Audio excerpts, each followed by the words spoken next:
उससे जीना नहीं था, वह खुद को खत्म कर देना चाहती थी। उसके दिमाग में हमेशा यही विचार आ रहा था। उसने डिसीजन ले लिया था, सिर्फ अंत कैसे करे इसके बारे में सोच रही थी। चारों ओर अंधेरा ही था। अपनी ही सोच में मग्न पूजा नीचे बैठकर बहुत वक्त तक ऐसे ही बैठे फर्श की तरफ एकटक देख रही थी। पति की धोखेबाजी से पूजा अंदर से टूट गई थी। उसके बोले हुए वह शब्द पूजा के दिल में घाव कर गए थे। इस बार राकेश ने तो हद पार कर दी थी। अब और जीने का कोई अर्थ ही नहीं बचा था। अब खुद को खत्म कर दूं, इसके सिवाय दूसरा विचार उसके मन में नहीं आ रहा था। दोनों बच्चे गहरी नींद में थे। एक नजर उनकी तरफ देखा, उनके सिर पर प्यार से हाथ फेरा। आंखों में आंसुओं की धारा बहने लगी थी। उसने मन में एक दृढ़ निश्चय किया था। रात के 1 बजे थे, हर तरफ बहुत सन्नाटा था और वह धीरे से उठी और दूसरे रूम में गई। गले में फांसी का फंदा डालने ही वाली थी, तभी कुछ गिरने की आवाज आई। पूजा का 2 साल का बेटा जोर जोर से रोने लगा। उसी क्षण पूजा की 6 साल की बेटी चिल्लाने लगी, मम्मी छोटू बेड के ऊपर से नीचे गिर गया, तुम कहाँ हो, देखो ना छोटू कितना रो रहा है। पूजा भागकर दूसरे रूम में आई और अपने बेटे को उठाकर अपनी गोद में लिया और अपने सीने से लगा लिया। बेटी रोते हुए बोली, मम्मी तुम कहाँ चली गई थी, मुझे बहुत डर लग रहा था। तुम हम दोनों को छोड़कर कहीं मत जाओ, मुझे अकेले में बहुत डर लगता है। पूजा अपने दोनों बच्चों को पास लेकर जोर से गले से लगा लिया और रोने लगी। दोनों बच्चे उसके सीने से लिपटकर सो गए। रोते रोते पूजा को कब नींद आ गई उसे पता ही नहीं चला। काम वाली बाई गंगू की आवाज से पूजा की नींद टूटी। अरे मैडम, आपने बाहर का गेट खुला क्यों छोड़ दिया था? अरे मैडम क्या हुआ, अभी तक आप सोई हुई हो, तबीयत तो ठीक है ना? वो खुद को संभालते हुए बोली, हाँ थोड़ी तबीयत ठीक नहीं है। घड़ी में वक्त देखती है तो 8 बजे थे। आज तुम्हें आने में इतनी देर क्यों हो गई? मैडम चौथी गली में शर्मा जी रहते हैं, उनकी बहू ने फांसी लगाकर आत्महत्या कर ली। 2 बच्चे हैं उनकी 1 साल की बेटी और 6 साल का बेटा है। यह सुनकर पूजा के कलेजे को धक्का लगा। अपनी साड़ी ठीक करके उसने पूछा, कब हुआ?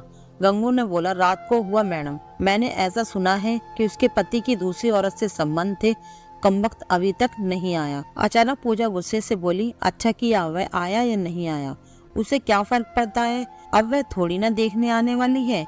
ये सुनकर गंगू पूजा के कान के पास आई और धीरे से बोली, मैडम मैं अनपढ़ गवाह हूँ और घर घर में जाकर झाड़ू पोछा करके मेरा पेट भरती हूँ और आप पढ़े लिखे हुए लोग हो। भले ही मैं आपसे उम्र में बड़ी हूँ, जीवन का अनुभव आपसे थोड़ा ज्यादा है। आजकल साहब और आपके बीच जो चल रहा है वह ठीक नहीं है।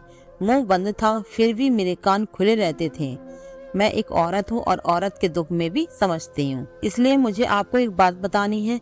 आत्महत्या ये कोई भी समस्या का समाधान हो नहीं सकता। जिंदगी में उतार चढ़ाव तो होते ही रहते हैं, इसका मतलब ऐसा नहीं कि आप अपनी जान दे दो। मैडम जी, कभी कभी आदमी अपना रास्ता भटक जाता है पर अंत में घूमकर अपने ही घर वापस आता है, और जब नहीं आए तो भी क्या फर्क पड़ता है। आप किसके लिए मरना चाहती हो?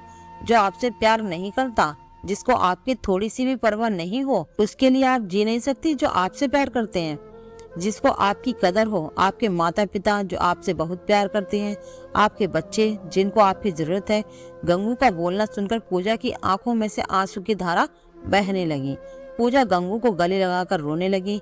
गंगू पूजा की पीठ पर हाथ फेरते हुए सोफे पर बैठाती है और बोलती है, बुरा न मानो तो एक बात बोलूं मैडम, खाली दिमाग शैतान का घर होता है। आप घर में बैठकर फालतू बातों को सोचते हो। मैं आपके घर में काम करने के बाद 9 से 3 इस वक्त स्कूल में झाड़ू लगाने जाती हूँ। वहाँ की प्रिंसिपल मैडम बहुत अच्छी है। आप तो पढ़े हुए हो, अगर आप बोलती हो तो मैं आपके लिए टीचर का काम करने को पूछूं क्या? आपका वक्त भी निकल जाएगा और मन भी लग जाएगा। इस पर पूजा चुप बैठी थी। कोई भी जवाब न मिलने पर गंगू बोली, मैं आपके लिए चाय लेकर आती हूँ, और गंगू काम करने लग जाती है। काम निपटाकर बोलती है, मैडम मैं जाती हूँ। उतने में पूजा उससे बोलती है, रुको गंगू, तुम स्कूल में मेरे लिए पूछना, यदि संभव हो तो प्रिंसिपल मैडम का नंबर मुझे लाकर दो। गंगू के चेहरे पर खुशी का भाव दिखा।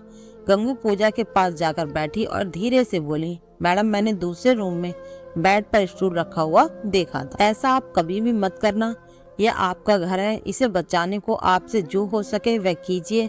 बिना लड़े आपने हार मान ली? गंगू पूजा के हाथ अपने हाथ में लेकर बोली, मैडम एक फिल्म में एक हीरो ने एक डायलॉग बोला था, लड़ाई लड़कर जीती जाती है, मरकर नहीं, क्योंकि मुर्दे कभी लड़ा नहीं करते।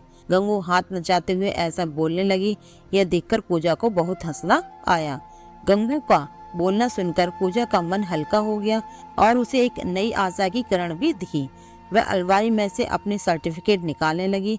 दोस्तों, पति पत्नी का रिश्ता ये बहुत स्नेही होता है। भगवान को यही दुआ करती हूँ कि कोई भी पति पत्नी के जीवन में ऐसा मोड़ नहीं आना चाहिए। अगर आया भी तो आत्महत्या ये इसका इलाज नहीं है। जीवन में कोई भी समस्या का आत्महत्या ये समाधान नहीं हो सकता। अगर आपको हमारी कहानी अच्छी लगे तो चैनल को लाइक करें और सब्सक्राइब करें, ताकि हम आपके लिए और भी अच्छी अच्छी कहानियाँ लेकर आते रहें। धन्यवाद।